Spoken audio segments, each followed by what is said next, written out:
Hi everyone, you can call me Moth, and welcome back to another redesign video. I got a really positive and frankly overwhelming response to my last video like this, so I guess I will keep making these. Today though, I'll be talking about a series I actually like, Monster High. I'm going to assume that if you're on this side of the internet, you probably know what that is, but for those of you who may be unfamiliar, here's a short introduction. Monster High is a fashion doll line created by Mattel. The series centers around teenage monsters, the children of famous creatures from literature, mythology, and pop culture. It separates itself from other doll lines by not only that, but also fashion inspired by alternative subcultures. Since its first debut in 2010, it has gone through 3 generations, with shows, books, movies, and even comics and games across them. It's had its highs and very lows, but overall, Monster High has been quite successful as both a cartoon series and a doll line. It's a series I grew up with and still really like. It influenced my art in a pretty big way, and it's what first got me interested in doll art and alternative fashion. For this video, I'm not aiming to redesign any of the generations per se, but rather to share how I would personally interpret the characters. And that is the characters specifically, from the shows and other media, because I'm not a doll designer. As a result, I will mostly be referencing the designs featured in the animation and 2D artwork of G1 and G3. Of course, though, I will be throwing in some of my thoughts on the original designs as well. Also, I heard everyone about the sound issues on the last video. Hopefully everything should be clearer here, and I won't repeat the same mistake in the future. Maybe I'll even get an actual microphone soon, and a muffled voice will be a thing of the past. Anyway, without any further ado, let's get into it. We're starting off with Draculaura, who is the first school I redesigned and the one who gave me the most trouble. I made an entirely separate drawing of her, speed paint and all, before deciding it wasn't very good and scrapping the whole thing. However, that was probably for the best since I feel like this version is the much better one, but that was still hours of work. Despite that, I did have a fairly clear idea for Drax's design the second time around. I started by putting together a mood board as a guide for how I would go on to draw her, and this is something I kept up throughout the rest of my designs here too. I've made mood boards for my own characters before, but they were less for design and more just for fun, to capture a vibe. For this project, I thought they would be especially helpful though, because there are multiple versions of these characters and the series is very fashion focused. Draculaura has a romantic goth inspired style in G1, which I took the most influence from, albeit in a slightly different direction.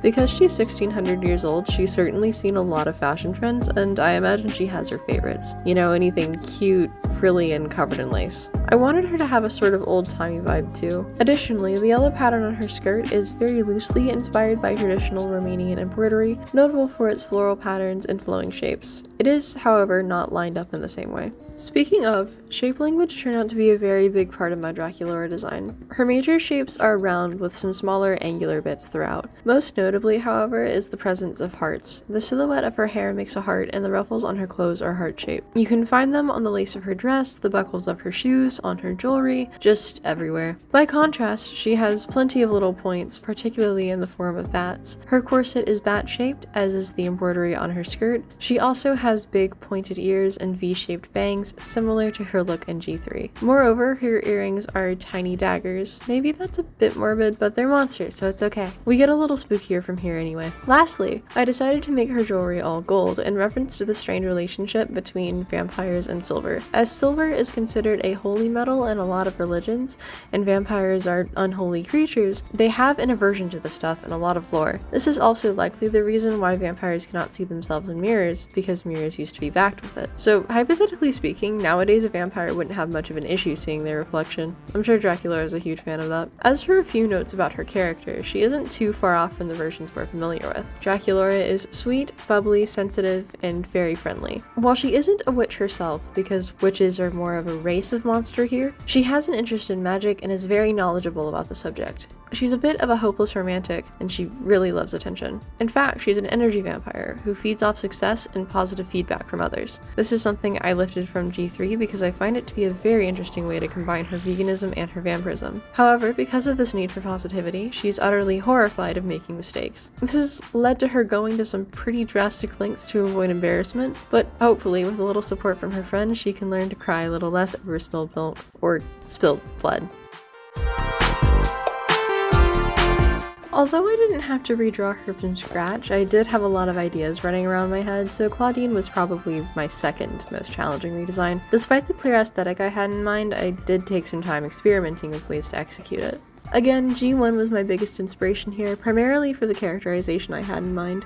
She was rewritten for G3 and is depicted as more of a typical teen girl protagonist, confident and energetic, but a little awkward, nerdy, and anxious. She shares many similarities to her first version, but the traits they share are expressed differently. It works for what the series aims to do with her, and I think her G3 writing is good, but I will admit that I'm more biased toward her G1 characterization. It might just be nostalgia talking, but I think the bold, fierce school we saw before was just more unique. This Clawdeen is a novice fashion designer, as she is in G1.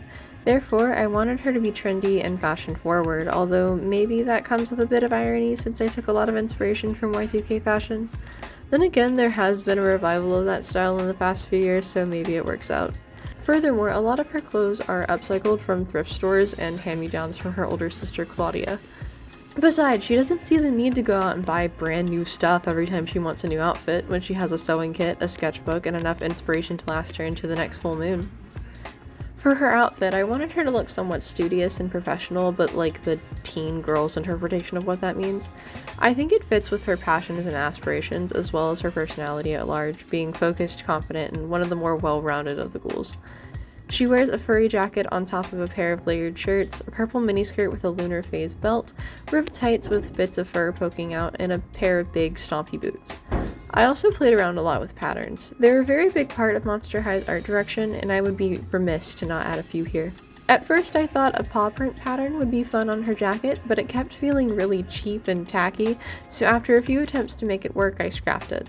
At one point, I gave her overshirt a houndstooth pattern, which I later decided would work better on the coat. The shirt got the paw print, so they're still present, but not as silly looking. When it comes to her hair, I first tried giving her a curlier version of her G1 hairstyle. However, it didn't look very different, and honestly, if you've seen most of the characters I draw, big poofy hair is a pattern. So instead, I tried out some different ideas and landed on giving her butterfly locks. I just think they're so pretty and thought they would really suit her. I also added some gold clasps to her locks as well. Finally, I gave Clawdeen a few more wolfy elements. She has a tail most obviously, but also a pattern on her face to look like a wolf's fur, a more dog-like nose, and thick black rings around her irises. Similarly to Draculaura, she only wears gold jewelry because she is averse to silver. Clawdeen's speed paint actually ended up being the longest because I kept going back to change little details.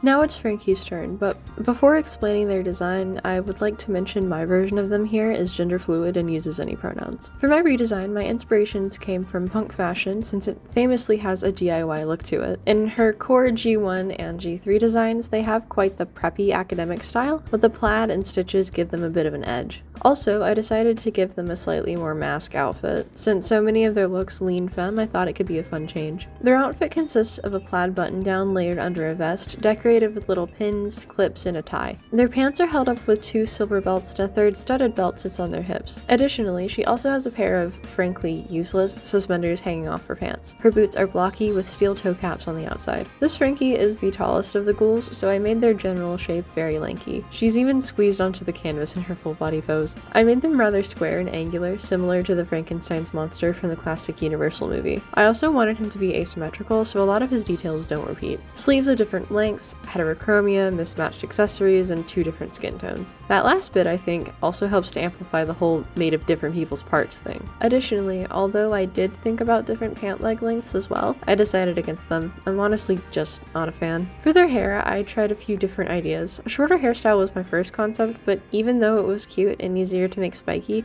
it didn't quite work with the rest of them. I finally gave her a long half-shaven hairstyle, similar to the one they have in G3. It ended up aiding in the asymmetry of their design though, so it works. I also eventually changed the stripes on her hair because I noticed in her G1 design they look a bit like lightning bolts. I honestly forgot about that detail for so long, but I think it's really fun and works well with their shape language overall, so I integrated it into their design. Later at the last minute, I tweaked their hair to have a more angular silhouette. On the topic of lightning bolts, I tried not to overdo the symbols on their design or any of the other ghouls. For a while, it was my main gripe with G3. The way the early dolls just had their symbols splattered onto their outfits come off off as really cheesy and unnatural. Over time though, the patterns have improved a lot. G3 has improved a lot in general, honestly. And let's be totally real, G1 also fell victim to bad pattern work later on. Finally, I added as many bits of metal as I could. She's conductive, so I thought I could give that a few more visual cues this way. Besides, what's even the point of a Franken creature that isn't a bit of an electrical hazard anyway? Not only is Frankie literally electric, but they also have an intensely energetic personality. Because they're so new to being alive, at around 15 days old, they're very eager to learn, from science that isn't in books yet to the ins and outs of the monster world. She's very book smart and can recite countless fun facts and figures, but her social and emotional intelligence could use a bit of work. They can be naive, often not catching nuance or subtext. They also have a tendency to say things out of turn and react too quickly. Despite that though, Frankie remains upbeat and determined to find their place in Monster High. They're always up to make new friends and learn something new.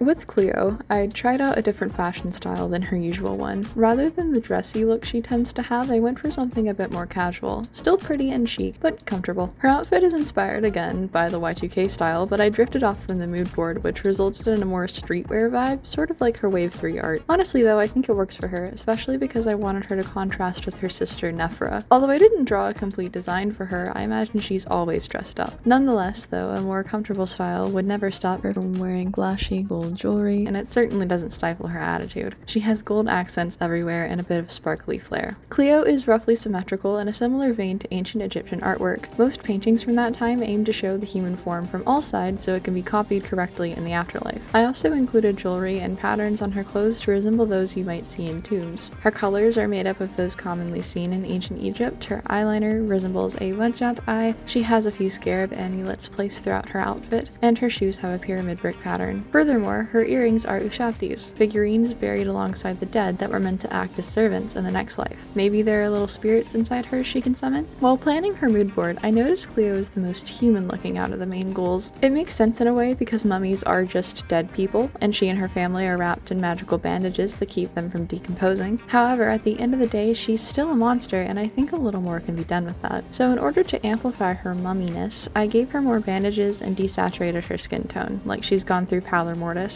Her nails are black, similar to how they look as the surrounding tissue dies and blood collects underneath. This detail stuck around for the other undead ghouls too. Cleo is also on the thinner side due to being a dehydrated corpse, although not too skinny because she was well and magically preserved. Last, I made her pupils white to look like corneal clouding. Now I wonder if she needs glasses. I imagine she would literally rather die again than wear them though. Our Cleo here is, of course, a total diva. She's dramatic, arrogant, and although she makes an effort to treat others with respect as any good queen should, it often comes with an air of condescension. That isn't completely her fault though, as she was raised to think she's better than everyone else. And regardless, it's not her problem if she is. Just, don't take it personally. She's also very competitive, organized, and makes for a pretty good leader, albeit maybe a bossy one. Underneath that sassy sarcophagus though is a genuine thoughtful ghoul who cares very deeply about her friends. Moreover, a lot of her attitude is a bit of a facade. Yes, she's royalty, but she's also the spare. Cleo lives in the shadow of her sister Nephra, and that brings a lot of self-consciousness with it. Cleo and Nephra have a strained relationship too, which really doesn't help things. In fact, she isn't on the greatest of terms with the rest of her family either. Not only is she a teenager going through her rebellious phase, but the wrappings of royal life and expectations can get really stuffy sometimes. Deep down, she knows her family cares, and she wants them to know she does too, but she also just needs some room to breathe.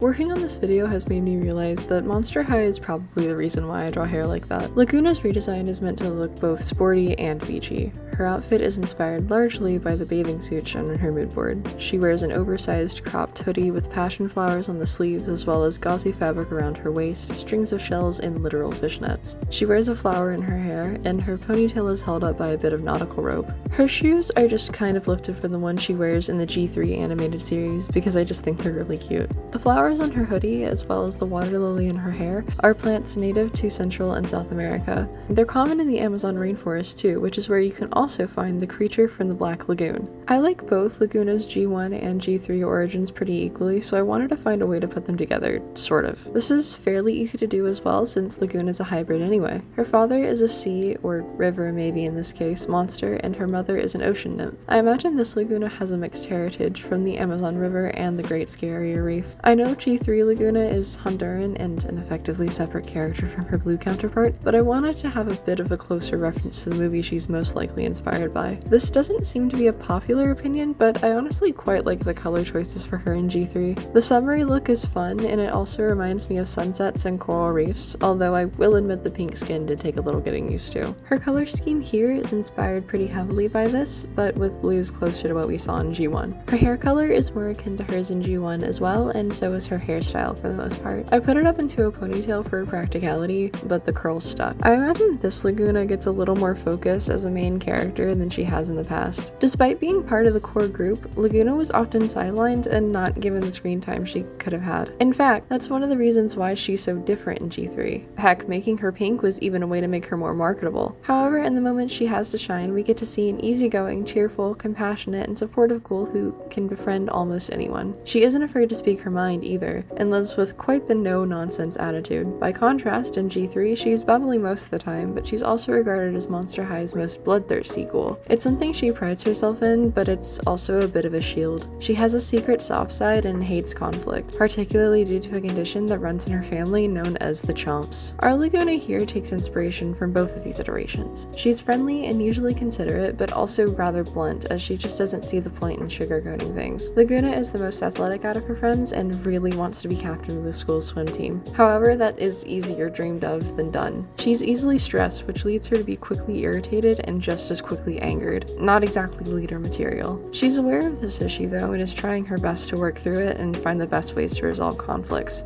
You know, ways that aren't chomping or running away.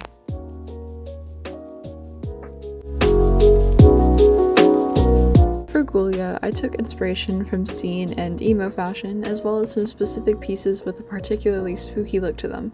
She also ended up resembling a gothier version of the 2010s hipster smart girl type, most notably with the huge glasses, tie, and hair clips. It wasn't exactly intentional, but I like it.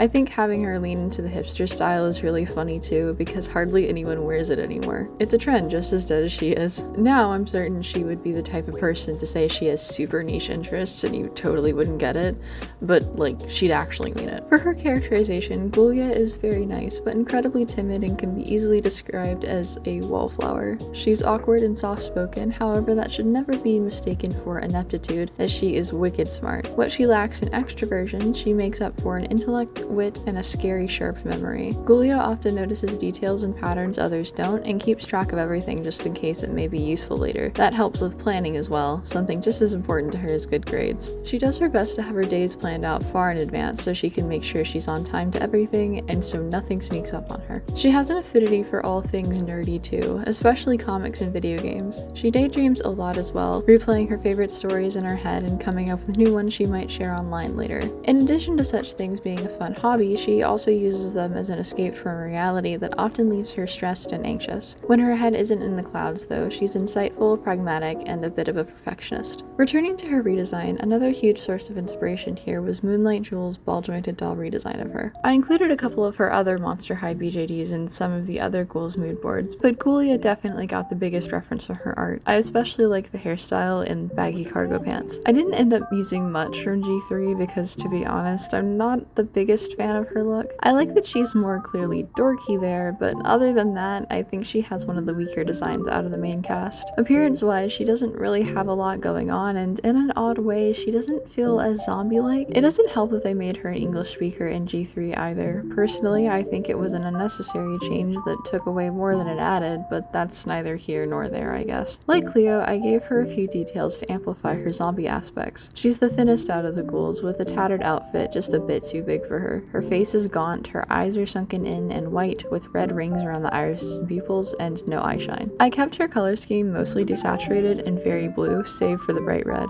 It serves as a callback to her original design, and it also reminded me of the fake blood used in old schlocky horror movies. Furthermore, I gave her an insect motif to represent decay. I like to think she's very interested in entomology as well, and she has a few pet bugs. Overall, Ghoulia had the most straightforward redesign for me.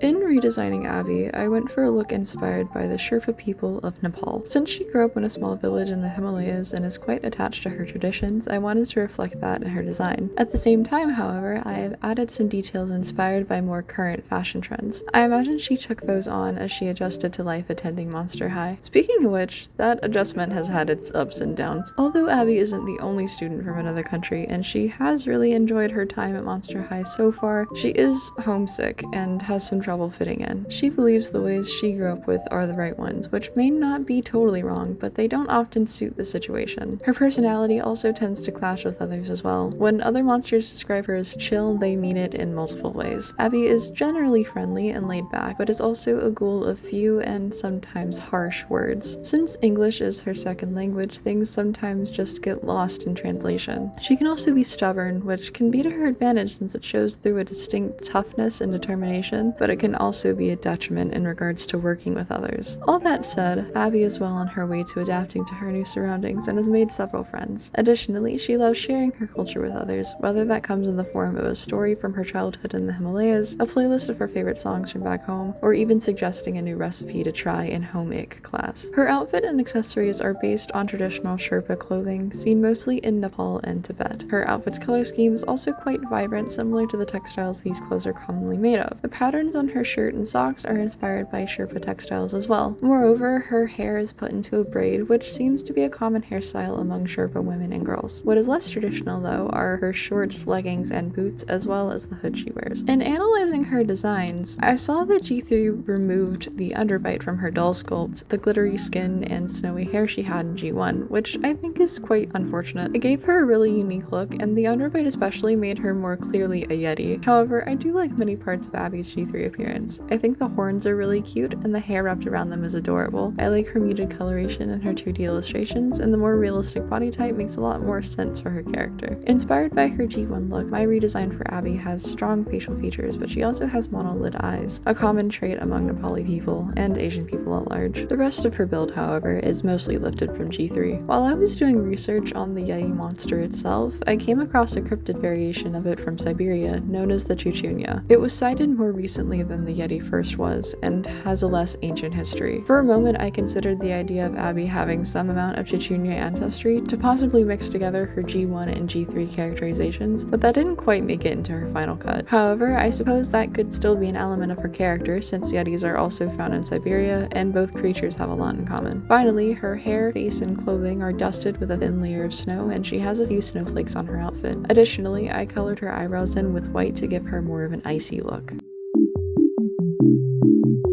Okay, now to redesign a few of the monsters. To be totally honest, I find most of Monster High's boy designs really underwhelming. It's pretty clear that not as much thought was put into them as the girls. Namely, they don't follow the design philosophy established by the ghouls, like being generally alternative, having a distinct color palette, and being decked out in patterns, which leads to some really boring designs. I mean, it makes sense since this is a brand marketed towards girls, and boy dolls don't usually sell well. G3 has remedied this a little bit, but I still feel like their designs are full of missed opportunities. Anyway, we're starting this part with Deuce Gorgon, who I think follows the ghoul's design traits the closest. With his own style, color scheme, and patterns, he stands out from the other boys, but despite that, I think his design leaves something to be desired. Like, there's a little something missing, you know? Deuce's style in G1 is very 2010s cool guy, and his style in G3 is kind of indistinct. However, he seems to have a few alternative influences in both generations, mainly in the punkish sense. Maybe it's just the mohawk mohawk, I don't know. In any case though, I decided to run with that. I made his snake hair fuller and gave him more scales. Also, I gave him a few piercings, snake bites in particular. I think he should have had those already, frankly. Although my sketch of him included a ton of patches on his pants, I was a bit uncertain about them for a while. I tried zippers as a second option, but they ended up looking pretty boring and poorly placed, so I went back to the patches, adding 3 on each pant leg. They're messily sewn on with random stitches as well as a bit of laurel leaf embroidery. He did that himself for sure. In the same vein as the leaf stitching, Deuce's design here also has a few more references to his Greek origins as well, with meanders and laurels making up the patterns on his clothes. His patches also make reference to Gorgons and their mythology. There are eyes, swords, and a few references to the Gorgonion, an ancient Greek symbol of protection that uses the face of a Gorgon. As for the pins on his vest, I think they could come with any design, but they're probably similar to the patches on his pants. Maybe they have a few more generic alternative designs though. You'll also notice that his color scheme here is a little darker than his canon designs. I chose a deeper palette to further juxtapose his appearance with his personality. For someone with such a stone cold glare and punk rock vibe, Deuce is incredibly sweet. The social butterfly he is, he's quite popular at school, but he is never one to disregard the more outcasted kids. For example, when Frankie first arrived at Monster High, he was one of the first people alongside the ghouls to befriend her, and he's one of Jax and Jekyll's only friends. Moreover, he's very popular among the girls in general at school, although that isn't something he's very concerned with. His heart belongs to Cleo and Nile, and that's enough for him. Beyond the basic personality info, Deuce is also very interested in art. His preferred medium is sculpture, and he enjoys all forms of that, but he also likes to draw, and he carries a sketchbook with him everywhere in case inspiration strikes. Additionally, he also enjoys cooking and baking, especially with family and friends.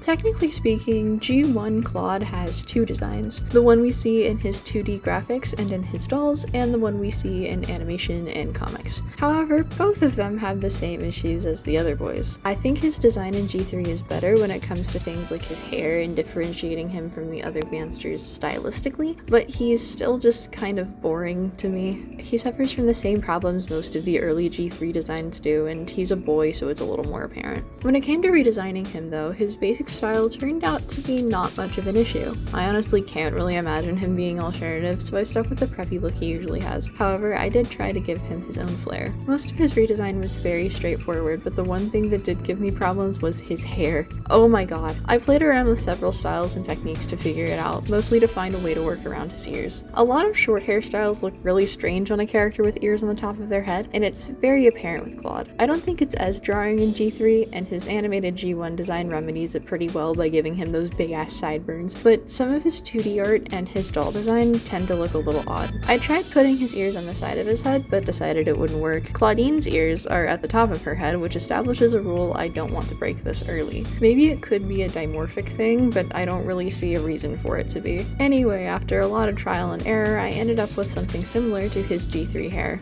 Yay. I probably could have figured out something more unique, but by this point I was just tired. It works for him though, so I'm not terribly concerned. Returning to his outfit, this is where my ideas for him were clearest. He wears 2 shirts layered under a varsity jacket with little wolfy references throughout. His jacket and pants both have bits of wear and tear, similar to the archetypal tearing of clothes during a werewolf transformation. Unlike that, however, those details on Claude are much more controlled. We also see the return of the houndstooth pattern, because you can tear that pun from my cold dead hands. I also gave him a couple of necklaces because he felt a little empty with absolutely no accessories. Additionally, he has paw prints as his eye shines and little moons on the insides of his shoes. Finally, a bit about his character here. Claude is the second oldest of the wolf siblings. With an outgoing, friendly, and optimistic personality, he's basically your standard golden retriever boy.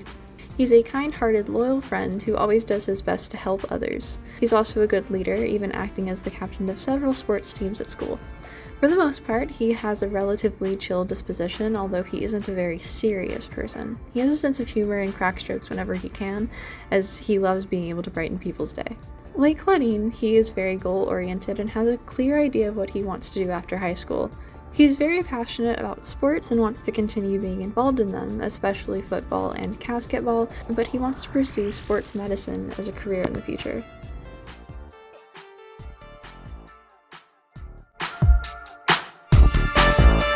Finally, we have Heath Burns, who is absolutely the one to get the biggest redesign. Both his G1 and G3 designs are pretty boring in my opinion, and G3's is just downright bad.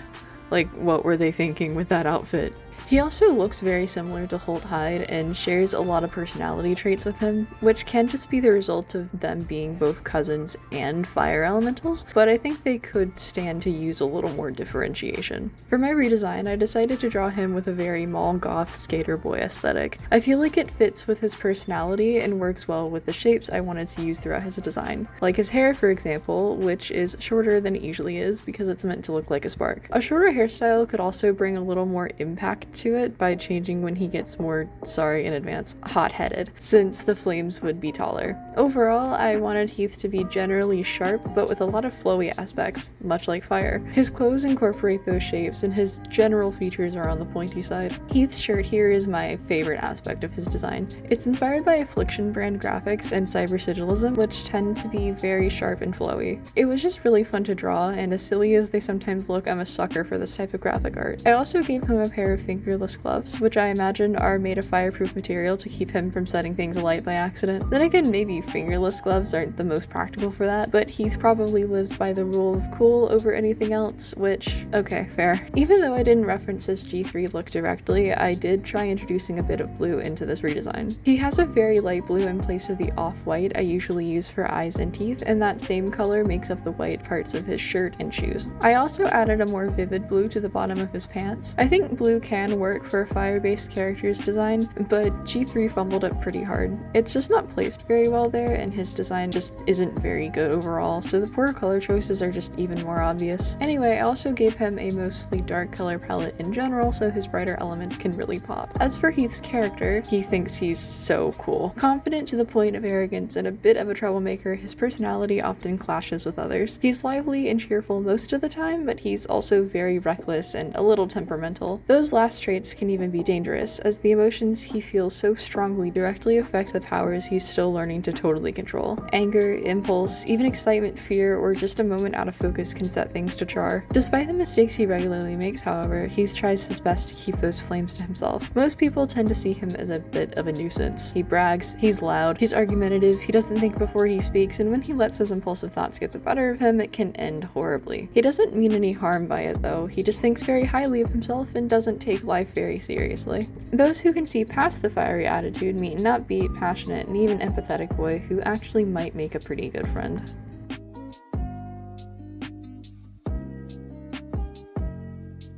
So, this should be the end of this video, but as I was working on these drawings, I ended up with a lot more ideas. Since this was already getting a little long though, and I can't exactly get every concept I had out, I thought I would make a few extra doodles and share them with you here. I had concepts for characters like Jackson and Holt, Twyla, Venus, and a few others. I also passed around the idea of making a part 2 to this video, but after more consideration, I'm not sure if I wanted to do that. Besides, I technically have one of those planned already for the first video I made redesigning characters. Anywho, thank y'all so much for watching. My next couple of videos might be animations because I have several works in progress and I'd like to get them out. Feel free to leave a like or a dislike if that's more your thing, and or subscribe if you haven't already. Of course, if you have your own thoughts, critiques, or recommendations for future videos, I would love to hear them in the comments. I appreciate your eyes and ears as always, and I'll see you when I see you.